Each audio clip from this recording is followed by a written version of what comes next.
7h, 9h, Europe 1 matin. Le livre du jour à présent, Nicolas Caro, direction donc San Francisco. Avec un gang de filles, le roman s'appelle Dompter les vagues, la romancière Vendez la vida, c'est chez Albin Michel, couverture magnifique avec une plage au coucher de soleil et la petite cahute iconique des sauveteurs américains. Vous savez, ça se passe dans les années 80 à Sea Cliff, un quartier chic de San Francisco qui donne sur la mer et sur le Golden Gate.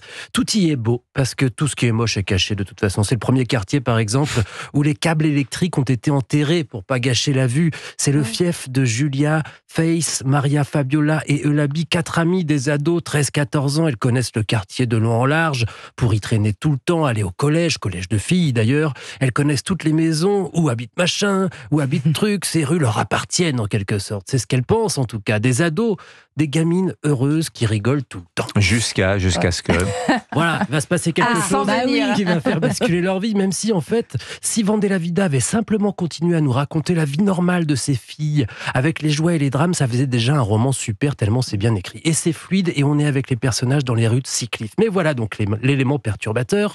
Un jour, elles marchent ensemble pour aller à l'école. Elles sont 3 pour l'instant. Elles passent chercher Faith, qui vient de vivre un moment très dur, mais ça, je vous le raconte pas.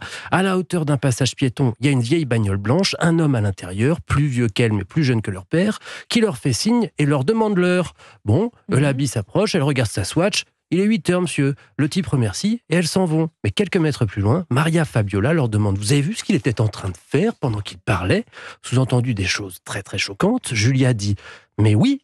Pourtant, Julia, elle regardait même pas. Et Eulabi dit « Mais pas du tout, il faisait rien, il a juste demandé l'heure. » Ensuite, elles rejoignent Faith, qui décide de croire la très belle et très charismatique Maria Fabiola, et ça remonte jusqu'au bureau du directeur, puis à la police. Les filles sont convoquées, Eulabi maintient qu'elle n'a rien vu, mais elle est mise de côté parce que tout le monde croit Maria Fabiola. Et tout ce petit monde va s'effondrer au fur et à mesure du roman, et puis tout réapparaîtra parce que c'est comme les fils électriques, on n'a fait qu'enfouir, cacher ce qui est laid, mais c'est quand même là. C'est un très très bon roman. Il y a du Virgin Suicide dedans, du Joyce Carol Oates, c'est tendu et c'est drôlement bien fichu. S'il y a du Virgin Suicide dedans, ça doit être très très bon quand même. Dompter les vagues, donc signé Vendée la Vida, c'est ça, hein, je ne connaissais pas.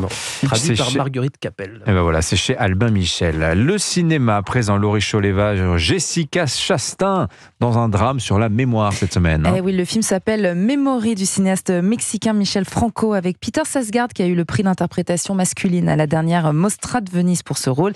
Et bien sûr, cette merveilleuse Jessica Chastain. Alors, Memory, c'est un mélodrame. C'est l'histoire de 2 âmes brisées qui vont se rencontrer. Sylvia, une jeune femme alcoolique, sobre depuis 13 ans, qui peine à se reconstruire et qui lutte surtout pour ne pas rechuter. Et Sol, lui, un homme veuf qui doit faire le deuil de sa propre identité puisqu'il est atteint de la maladie d'Alzheimer. Voilà, il y a cette musique tout au long du film. On va pas se mentir, hein, je l'ai dit, c'est un mélodrame. Allez-y avec les mouchoirs. On va pleurer, mais parfois, ça fait du bien de pleurer face à cette histoire d'amour, de reconstruction à l'épreuve de l'oubli.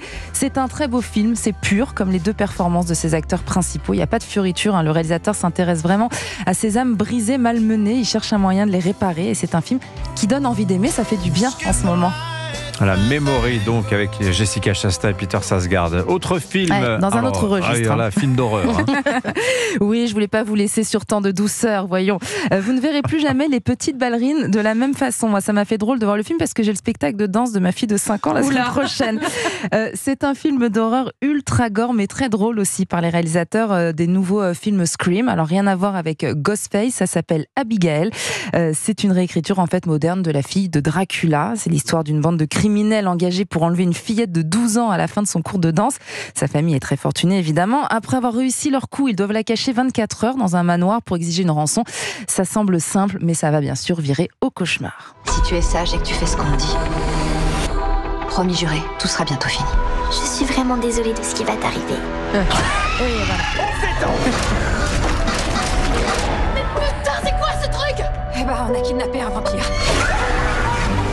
Un vampire qui fait de la danse classique? Voilà. Ah oui, ça existe, voyons. Bon, beaucoup de sang hein, dans ce film. On sursaute, non, aussi beaucoup, parce qu'on a sursauté. Là, oui, au on studio. sursaute, on crie, on est un peu dégoûté, mais on rigole aussi. Il y a une atmosphère oppressante et la musique du Lac des Cygnes en fond qui n'a jamais été aussi effrayante. Ça a l'air d'être n'importe quoi. Ça s'appelle donc Abigail. Merci beaucoup, Laurie Choleva. Voilà la sélection du jour. Il y en a pour tout le monde aujourd'hui.